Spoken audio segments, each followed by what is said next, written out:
Hari ini saya akan mempresentasikan tugas UA saya di matkul pengelolaan potensi wisata alam.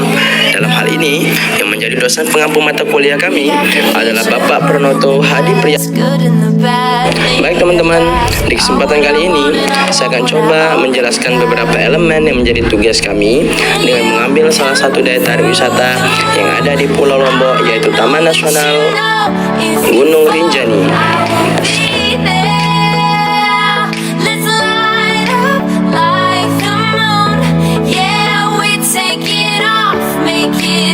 Dan dalam hal ini, kami akan menjelaskan beberapa elemen seperti 1. Produk hukum yang menjadi dasar penyelenggaraan. 2. Daya tarik serta struktur organisasi. 3. Produk yang dihasilkan, juga pasar wisatawan yang dituju. 4. Atau yang terakhir, prosedur pengelolaan dan analisis SWOT. Baik teman-teman, untuk menyingkat waktu, mari kita bahas. Let's get started. Yang pertama, adapun perundangan atau keputusan pemerintah yang menjadi dasar penyelenggaraan wisata alam Taman Nasional Gunung Rinjani. 1. Putusan Kepala Balai Taman Nasional Gunung Rinjani nomor SK 104 tentang panduan kunjungan wisata non-pendakian di kawasan Taman Nasional Gunung Rinjani. 2. Keputusan Direktur Jenderal Konservasi Sumber Daya Alam dan Ekosistem nomor SK 1091 tentang rencana pengelolaan jangka panjang Taman Nasional Gunung Rinjani, Kabupaten Lombok Utara, Kabupaten Lombok Tengah, Kabupaten Lombok Timur, Provinsi Nusa Tenggara Barat, periode 2021 sampai 2023. Daya tarik yang dimiliki oleh Taman Nasional Gunung Rinjani. Taman Nasional Gunung Rinjani merupakan taman nasional yang berada di Provinsi Nusa Tenggara Barat, tepatnya di Pulau Lombok. Biasanya kawasan seluas 40.000 hektar ini disingkat TNGR untuk memudahkan penyebutannya. Daya tarik wisata utama kawasan Taman Nasional Gunung Rinjani tentu saja adalah Gunung Rinjani itu sendiri yang sudah terkenal. Akan tetapi, destinasi wisata Taman Nasional ini tidak hanya sampai di situ saja, melainkan juga pesona alam lain yang dimiliki kawasan konservasi ini, mulai dari flora, fauna, hingga panorama alam yang dijamin mampu memanjakan mata.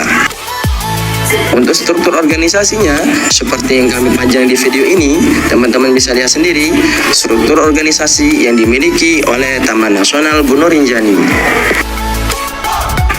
Dan untuk produk yang dihasilkan, salah satunya adalah anggrek yang ada di kawasan Taman Nasional Gunung Rinjani yang memiliki kurang lebih 90 jenis tanaman anggrek. Serta adapun pasar wisatawan yang dituju adalah wisatawan domestik maupun mancanegara. Selain wisatawan domestik yang menjadi dominasi Taman Nasional Gunung Rinjani, juga Taman Nasional Gunung Rinjani ini memanjakan para wisatawan mancanegara. Dan prosedur pengelolaan daya tarik wisata alam Taman Nasional Gunung Rinjani dengan memperhatikan konsep planning, organizing, actuating, dan controlling, atau yang dikenal dengan singkatan POAX. Taman Nasional menerapkan prosedur ini yang mulai dari planning.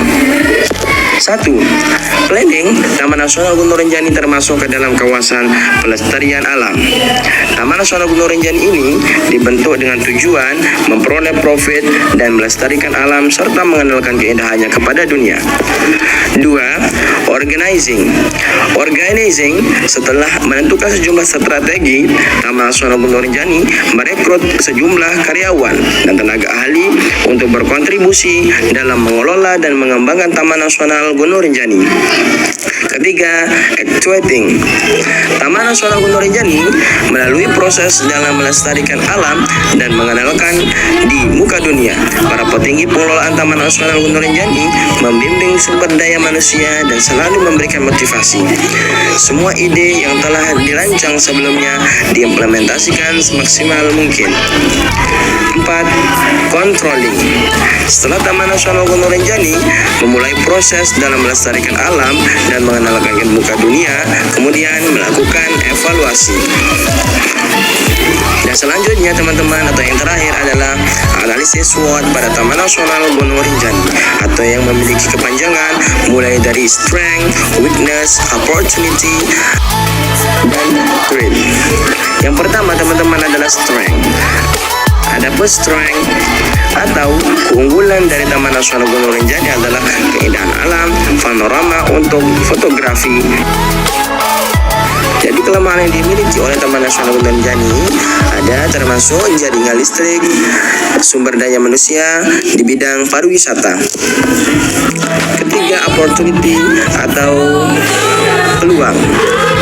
Peluang yang mungkin akan terjadi atau yang dimiliki oleh Taman Nasional Gunung Rinjani berupa kawasan konservasi, kemajuan teknologi, penerbangan liar, kemajuan teknologi. Keempat atau yang terakhir adalah trait, yang dimana trait ini adalah ancaman yang mungkin akan terjadi di Taman Nasional Gunung Rinjani seperti pemburuan satwa, penebangan liar, dan persaingan dengan daya tarik sejenis di wilayah NTB atau Indonesia. Mungkin itu saja teman-teman yang saya bisa jelaskan tentang salah satu daya tarik yang kami miliki di Pulau Lombok, yaitu Taman Nasional Gunung Rinjani, dari mulai produk hukum yang menjadi dasar penyelenggaraan, daya tarik serta struktur organisasi, produk yang dihasilkan juga pasar wisatawan yang dituju, dan yang terakhir adalah prosedur pengelolaan dan analisis SWOT. Terima kasih atas attention-nya, atas perhatiannya yang sudah menonton, dan saya ucapkan mohon maaf yang sebesar-besarnya apabila masih banyak kesalahan dalam menjelaskan, bahasa yang kurang bagus dalam menjelaskan, karena saya seperti teman-teman adalah manusia yang tidak luput dari kesalahan. Terlebih-lebih kami adalah seorang mahasiswa yang masih duduk sebagai mahasiswa, tentu butuh banyak koreksi daripada teman-teman, terlebih-lebih di bidang pariwisata. Saya ucapkan sekali lagi terima kasih. Assalamualaikum warahmatullahi wabarakatuh.